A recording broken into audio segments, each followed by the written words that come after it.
Assalamualaikum warahmatullahi wabarakatuh. Perkenalkan, nama saya Lestari. Di sini saya akan menjelaskan tentang asuhan keperawatan gagal ginjal kronik.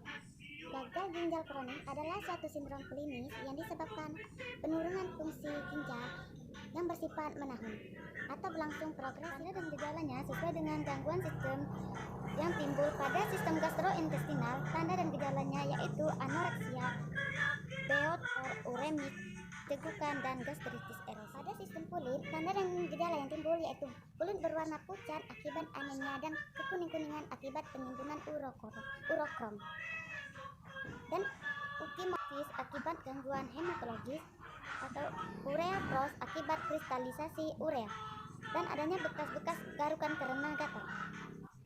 Pada sistem hematologi, tanda dan gejala yang timbul yaitu anemia, gangguan fungsi trombosit, dan trombositopenia yang menyebabkan pendarahan, dan gangguan fungsi darah. Sistem saraf otonom, tanda dan gejala yang timbul yaitu rasa pegal di kaki, rasa semutan seperti dibakar, rasa lemah, tidak tremor, kejang, dan miopati. Sistem kardiovaskular, tanda dan gejala yang terjadi yang pertama, terjadinya hipertensi, nyeri dada dan sesak napas, gangguan irama jantung, dan edema akibat terakhir yaitu pada sistem endokrin. Tanda dan gejala yang timbul yaitu gangguan seksual, gangguan metabolisme glukosa, gangguan sekresi insulin, dan gangguan metabolisme dan vitamin D. Patofisiologinya, pada gagal ginjal kronik, awalnya beberapa tetap utuh sementara yang lainnya rusak. Nefron yang utuh akan mengalami hipertrofi sehingga mengakibatkan volume filtrasi. Penyebabnya yaitu penyakit ginjal obstruksi dan infeksi ginjal polikistik dan hipertensi esensial. Pemeriksaan penunjangnya yang pertama itu melakukan pemeriksaan laboratorium, EKG, ultrasonografi, foto polos abdomen, pielografi intravena, pemeriksaan pielografi retrograd, dan pemeriksaan foto dada, serta pemeriksaan radiologi tulang. Baiklah, di sini saya juga akan menjelaskan tentang asuhan keperawatan infarmiokard. Infarmiokardium disebabkan oleh penurunan aliran darah melalui satu atau lebih kroner mengakibatkan iskemia miokard dan nekrosis. Etiologinya, penurunan suplai, penyempitan krisis arteri karena akibat aterosklerosis atau penyumbatan total arteri oleh emboli atau trombus, dan adanya penurunan aliran darah koroner yang diakibatkan oleh syok atau perdarahan, dan terjadinya ketidakseimbangan antara suplai dan kebutuhan oksigen jantung. Patofisiologinya, infarmiokardium mengacu pada proses rusaknya jaringan jantung akibat suplai darah yang tidak adekuat, sehingga aliran darah koroner berkurang penyumbatan. Serangan jantung dan infarmiokardium. Tanda dan gejalanya yaitu nyeri dada serupa dengan angina tetapi lebih intensif dan menetap lebih dari 30 menit. Sering disertai nausea, berkeringat. Pada pemeriksaan fisik juga didapat muka pucat dan kaki kaku.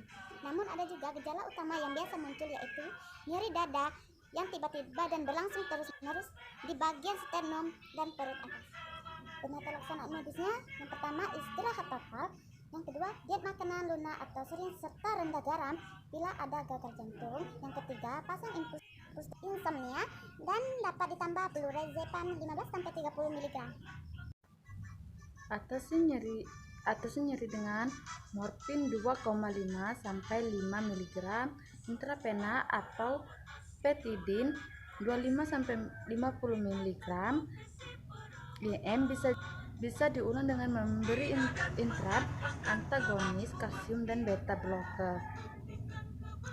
Selanjutnya berikan oksigen 2 sampai 4 liter per menit dan berikan diazepam 3 sampai 4 kali 2 sampai 5 mg per oral.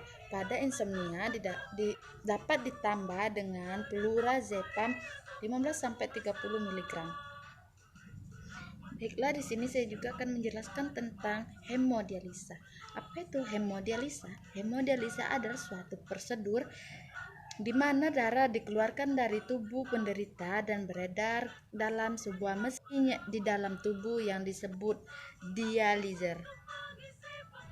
Kebutuhan ini juga memerlukan jalan masuk ke aliran darah. Untuk memenuhi kebutuhan ini, maka dibuat suatu hubungan di antara arteri dan vena yang melalui. Adapun prinsip kerja hemodialisa yaitu terjadinya perpindahan zat-zat terlarut dalam darah ke dalam cairan. Nah, Adapun proses yang menyebabkan perpindahan tersebut adalah yang pertama disfusi substansi atau zat-zat bergerak dari daerah dengan konsentrasi tinggi ke daerah konsentrasi yang rendah. Ultrafiltrasi yaitu proses perpindahan zat pelarutnya karena adanya perbedaan tekanan hidrostatik.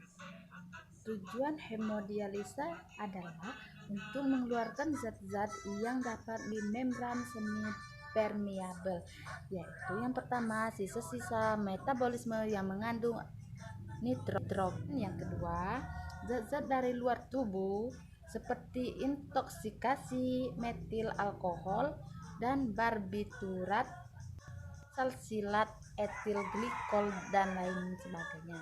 Indikasi dari hemodialisa yang pertama, indikasi segera koma yang berupa hiperkalemi, perikarditis, overhidrasi, edema paru dan lain sebagainya. Yang kedua, indikasi dini gejala uremia, mual, muntah, perubahan mental, penyakit tulang, gangguan pertumbuhan dan perkembangan.